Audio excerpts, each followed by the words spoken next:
Hello, everyone. We're back with the Simply Trade News Roundup, and I have a fun episode for you today because we'll be talking on some changes that happened last week. So we're recording this April 30th, but yesterday we got some news which we'll be talking about, and hopefully this will enlighten you a little bit of the situation we're in right now.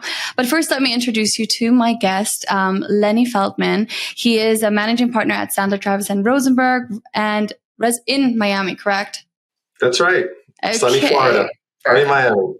Perfect. We love Miami. Well, I want to thank you for joining. First off, we met the first time at NCPFAA, did a quick little interview there.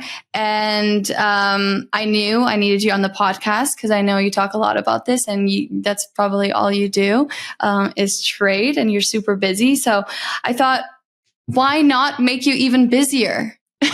I love it. I love being busy. Who could avoid talking about the Tariff Wonderland? That's what I'm calling it now. The Tariff Wonderland.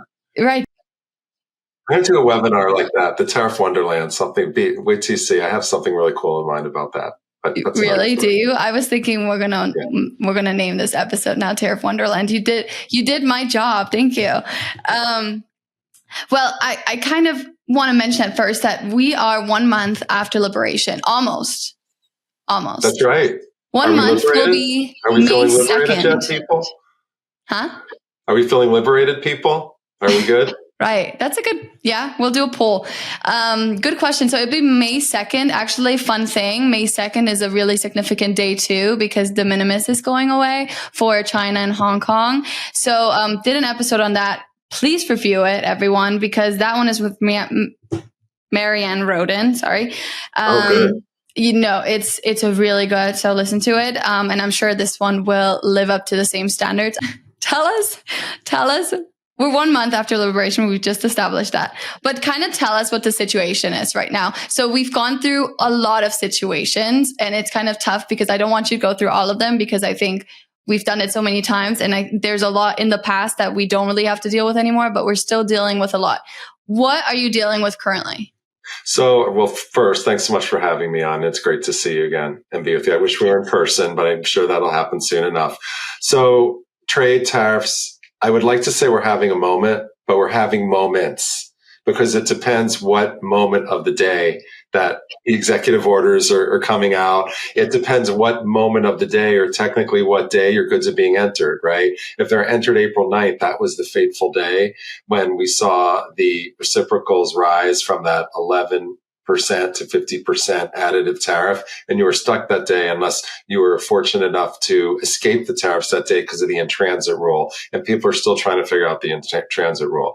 So fast forward, China, the tariffs are just going up and through the roof, right? 125% plus, right? I describe it as the tariff sandwich, that you have these layers to the sandwich. Pick your favorite one. I don't know, Big Mac, Whopper, although I try to stay away from it at this stage of my life. But the sandwich keeps growing layer by layer, and it's getting really hard to take a bite into it and digest it. So the latest news, as you said, is May 2nd, which at the time of this recording is just around the corner, just really almost hours away. And that is going to mark, at least for now, but I never say never, the end of de minimis for goods originating from China and Hong Kong. So I've been receiving lots of calls. I know my colleagues in the trade, in the industry, other counselors, other brokers have been fielding a lot of calls as to how do we restructure our supply chain so we still have that end-to-end compliance and security, yet we are now ready for the informal formal entry process, or this postal channel that's been created for less than $800 goods. Long story short, you weren't paying duties on those de minimis shipments from China, Hong Kong, but now you will. But you get to choose your adventure. You could either go into the informal or formal, right? It's fun, your formal or informal entry process. We thought that informal was going to be $250 a pop because the regulation actually has a proviso that says, nope, can't go over 250 per shipment informal if you have trade remedy tariffs involved. That's actually subchapters 3 and 4 to chapter $99. So they went around, they said, no, we're going to suspend that. We're going to allow you to use informal up to $2,500. Again, you're still paying the duties, but you could use the informal channel. And it is a little more informal. You don't necessarily need a bond, but you'd have to pay your duties. So that was interesting. And then the other part of the adventure is postal. That postal, as of Friday, if you go international post, China Post, US Post, not just using US Post at the end domestically, you're looking at 120% ad valorem on the value of your shipment, or you're able to do $100 per shipment or parcel, but that's going to be hiked up to $200 on June 1st. So this is really going to be interesting. And what I find fascinating as a practitioner about it, it's the international carrier secured by the international carrier bond, who's going to be responsible for making sure all of those duties in that postal channel are provided or submitted at least on a monthly basis. And they're going to have to choose that adventure up front. They're going to have to say, myself as the international carrier, I'm going for the ad valorem or I'm going for the flat amount. And you really can't fluctuate unless you give customs notification of that. So would you say that doing business with China right now is not the answer, or is it the answer? Is it a good answer? It depends what your options are. I was just talking to a reporter. We had a very interesting discussion in the seafood and fish industry.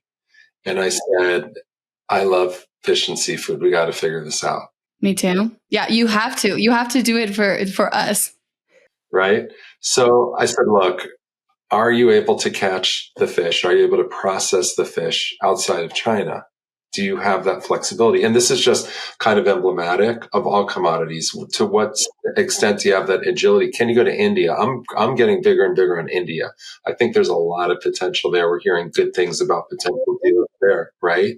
I've done a whole episode and we said India should be, but there's, well, we'll get to that later, but trade deals, that's the whole thing. It's happening. Yeah, it's decoupling from China. I'm hearing more about it. Southeast Asia still looking good. Mexico, Canada, we're still given the gift. They were given the gift of no tariffs for USMCA qualifying goods to escape the IEEPA fentanyl, depending on how you read it, for goods that originate or substantially transform Mexico, Canada out of the IEEPA reciprocal, and Latin America. And my senator here in Florida for years now, Secretary of State Rubio, has very strong ties and relations, let's not forget, with Latin America and that region, outside of Cuba, Venezuela. He's very outspoken about that, and understandably so. So I have a thought that that region is not going to be tariffed necessarily in ways that is going to hinder trade there. So I think you have opportunities to, as you said, is China a problem? I think you got to look at your alternatives, or if not, then you have to look at some of the legal ways that you are able to maybe put yourself in a classification provision where all of the tariffs wouldn't apply, perhaps putting yourself on with a lower value. And a lot of folks, again, who are transitioning, this goes back to the de minimis going to non-de minimis dutiable, who's going to be your importer of record, who is going to reflect the value on which you're collecting those tariffs to at least try to get a break if you're still in China. Yeah. And that kind of leads me to another topic that we just got hit with yesterday, which is stacking tariffs, right? And I think there's been so many questions about stacking tariffs anyways, where people haven't even figured that out. And now we got a new executive order about the stacking tariffs. What? And I've talked to many people now, and they're still decoding because we barely got it yesterday, I believe, the 29th, April 29th. What are you making out of this? Do you think this is, well, it seems to be to an advantage to importers and Americans, right? But what do you make of this? So there were a few things going on yesterday. Just I kind of am putting it in almost like two buckets, but they interrelated. There was a proclamation on auto, giving relief to automakers from the 25% tariffs and offering them credits for portions of tariffs on auto parts that are imported to build vehicles in the U.S., rebates equaling 15% of the value of the company's vehicles assembled in the U.S. So this is an auto assembly, pro-assembly provision, or let's say proclamation or policy that was issued. What I think got a lot of people confused and still is. On the other hand, was this executive order that came out in stacking. And that was pretty wild, because what it did in the stacking is it went through looking at the various tariffs that are, again, think of my tariff sandwich, one on top of the other, whether it was A, as it was listed in Section 2, the automobile and auto parts tariffs, B, the northern border IEEPA fentanyl tariffs, C, the southern border IEEPA fentanyl tariffs, D, the aluminum tariffs, 232, and E, the steel, right? So when you look at that stacking, so to speak, and how that was working, I'm asking myself last night, if A equals B and B equals C and C equals D, does A equal D? I'm trying to channel my geometry energy, but I learned that I think A does not equal D. Is the math not mathing? Is the math mathing or is it not? Because here's the thing, the way I read it, if D applies, then E applies, so you stack those, but if E applies, D also applies. But if A applies, neither B to E applies. But you have to make sure to remember that if B or C applies, D or E do not apply. That's the mathematics. Are we ready for geometry now? No, I feel I'm going to go back. I'm looking at this document that I have in front of me here. So I kind of had fun with my Pythagorean tariff theorem last night. No, it looks like equations. It's giving math, but I'm just, okay, so this is my confusion. So obviously we're all confused and we're all trying to, or not me, because I'm not doing it. You guys are doing it. So how you guys are figuring it out, right? But you can have a different perception than someone else. How are you going to get to this place where all you guys are making the same of this document, right? And importers are doing the right thing or paying the right amount of duties or whatever.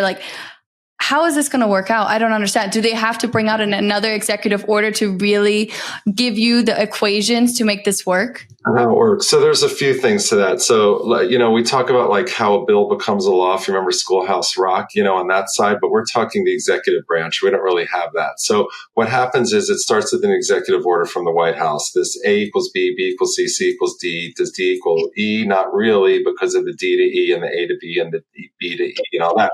So then you go to Federal Register notice. There'll be a Federal Register notice.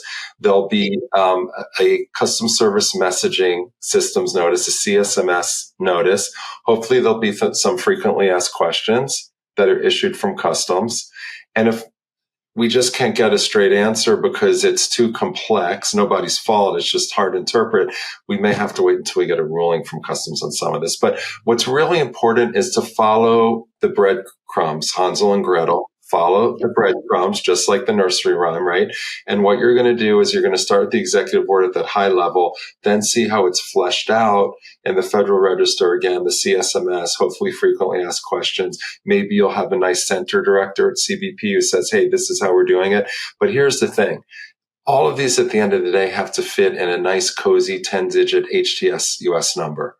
And the language in that 10-digit HTS US number, which is actually statute and law at that point, has typically some good descriptive language that will help you through it. But hey, to my friends in the brokerage community, the weekend will be here soon. So, maybe you'll be able to think of other things. It's going to be tough to really get the filing right for this. And Customs is really going to need to have a lot of patience in order to make sure that you're stacking the sandwich in the right way. And now understanding that some of the elements or ingredients of that sandwich that we thought had to be stacked do not have to stack. They could actually pull them out of your sandwich. That's what I see here too. Yeah. Some of it is just, it remains the same and it may stack. Some may stack.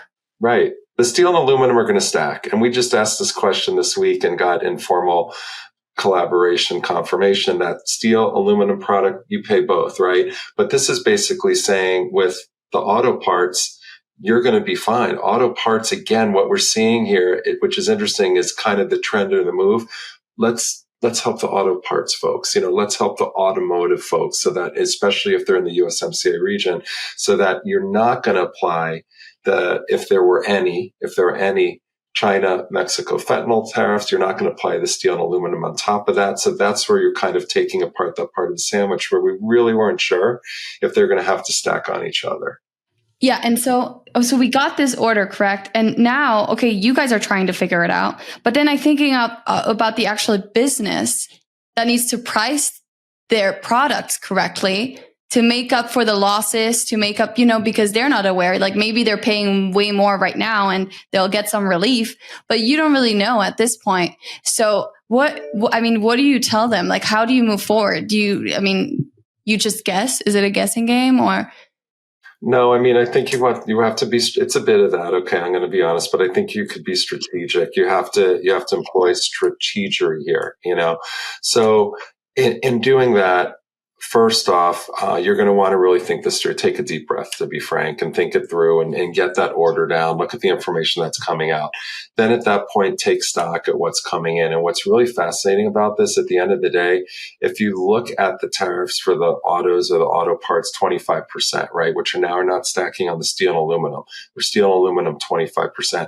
Coming from China, that's a better deal, so to speak, trade-wise, than bringing toys in from China at 125% plus. It's an either or. And think of it maybe like this. Think of it as of the meat patty of that Whopper Big Mac sandwich that I'm talking about. You actually get to choose whether it's the Wagyu, or you get to choose whether it's the Beyond Burger, or you get to choose as to whether it's just ground beef. There, your beef layer is going to be different based on whether it's a steel and aluminum, or based on whether it's an auto, or based on whether it's neither of those. So that's where a lot of people, I never thought I'd have this in my life, that people are actually asking me, how do I potentially take a toy or a window or household good and put some steel and aluminum on it so that I could get it into the 25% as opposed to the 125 plus.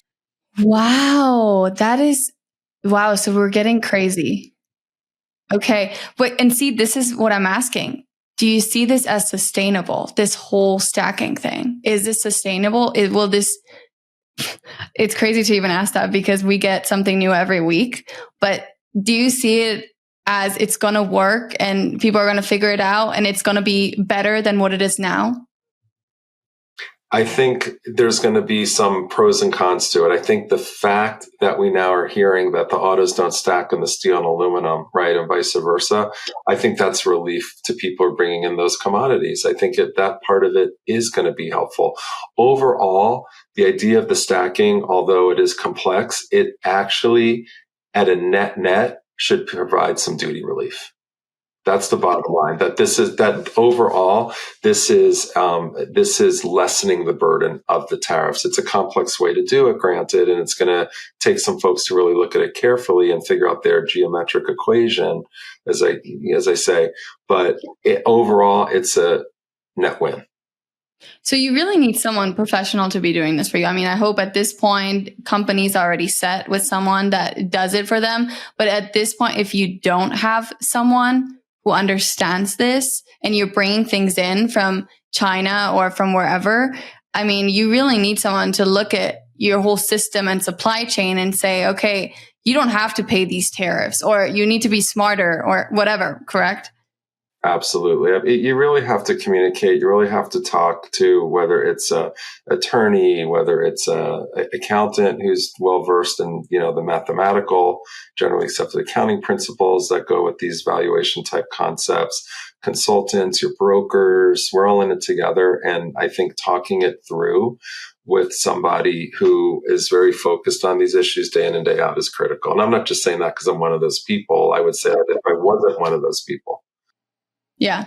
And we just, in the start of this, we talked on trade deals, and I want to talk about something that has been in the news recently. There's not much to talk about, but Commerce Secretary Howard Lutnick, we've heard lots from him.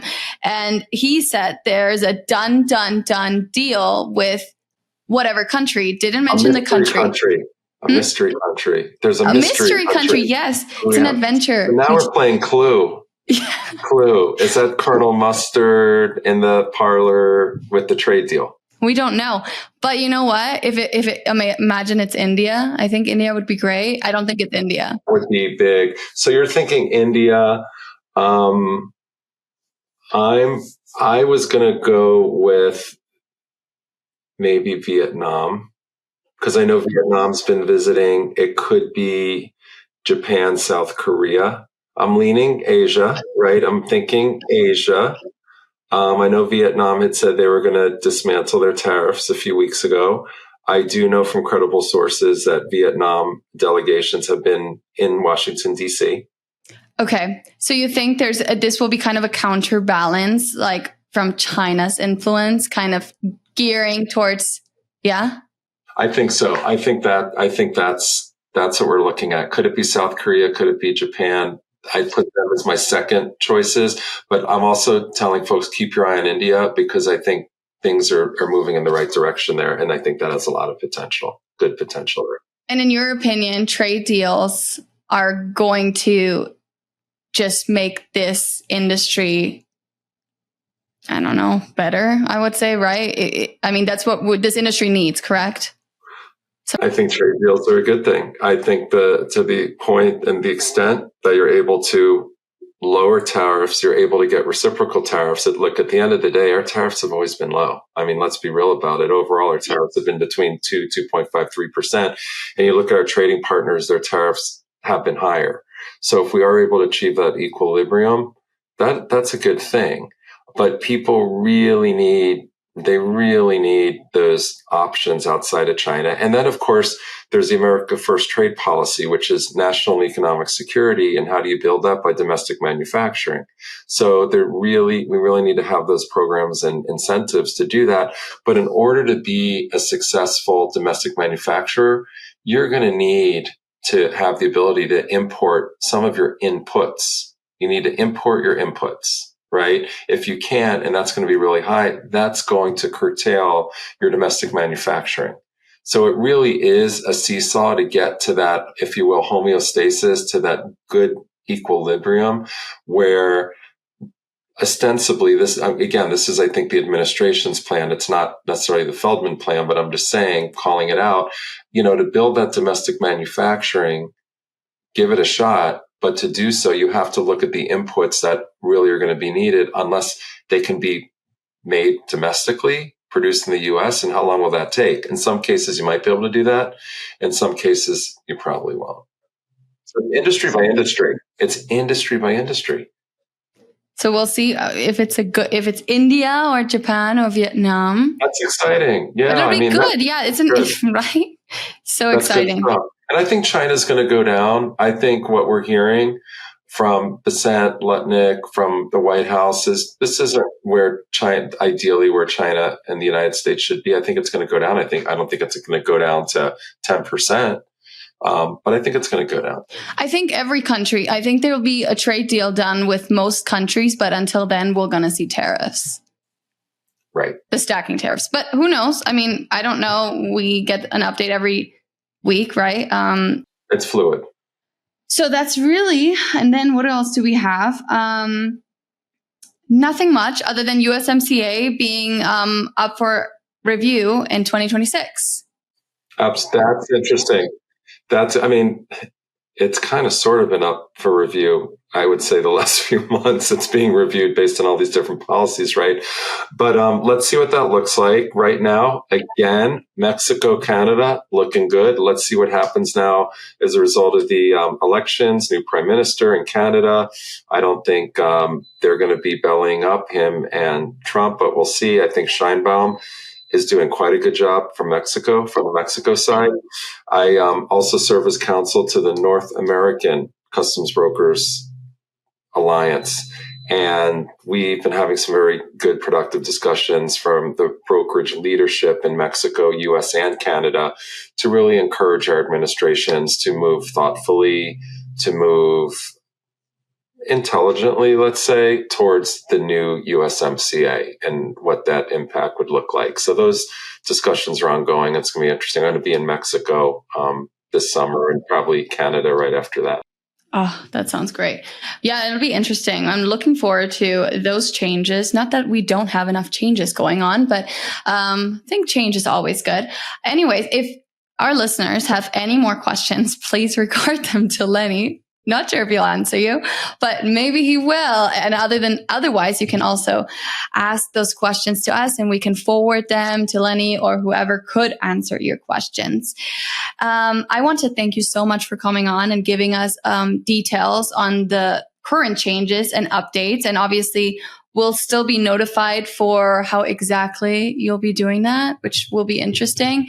And maybe it'll get rid of your sleepless nights. Could do it. And I hope everyone enjoys the stacking. Enjoy your stackables. Enjoy those equations. Yeah. Well, I hope you have an incredible rest of your day. You too, Lenny. And we'll see each other soon, hopefully sometime at a conference. I look forward to it. Thanks so much for having me. It's always a pleasure to be on Simply Trade and chatting trade with you all. Yeah, this is actually your first time with me, so that's different, right? Because I'm not Lalo and I'm not Andy, not much. I'm not trade professional at all, but I'm learning. And you guys just give me all the meat. We've been talking a lot of food. I'm hungry now.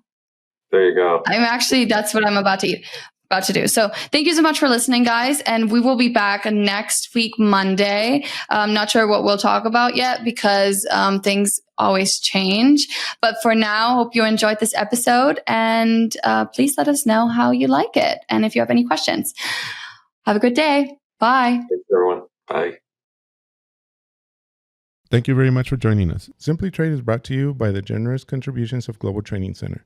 You can follow the show and GTC on LinkedIn or Twitter and other social networks. Make sure you check out the show notes in the description for a full rundown of today's show with all the important links. Also, make sure that you share this with a friend and subscribe on your favorite streaming platform. We really like hearing from you. If you enjoyed the show, make sure to rate and review wherever you listen to this podcast. If you or someone you know would like to be a guest in the show or would like to sponsor Simply Trade or suggest any topic you would like for us to discuss, please contact us via email at simplytrade@globaltrainingcenter.com or you can DM us on Twitter at simplytradepod. Thank you again for the privilege of your time. Happy trading. Simply Trade is not a law firm or an advisor. The topics and discussions conducted by Simply Trade hosts and guests should not be considered and is not intended to substitute legal advice. You should seek appropriate counsel for your own situations. These conversations and information are directed towards listeners in the United States for informational, educational, and entertainment purposes only and should not be substituted for legal advice. No listener or viewer of this podcast should act or refrain from acting on the basis of information on this podcast without first seeking legal advice from counsel. Information on this podcast may not be up to date depending on the time of publishing and the time of viewership. The content of this posting is provided as is. No representations are made that the content is error-free. The views expressed in or through this podcast are those of the individual speakers, not those of their respective employers or Global Training Center as a whole.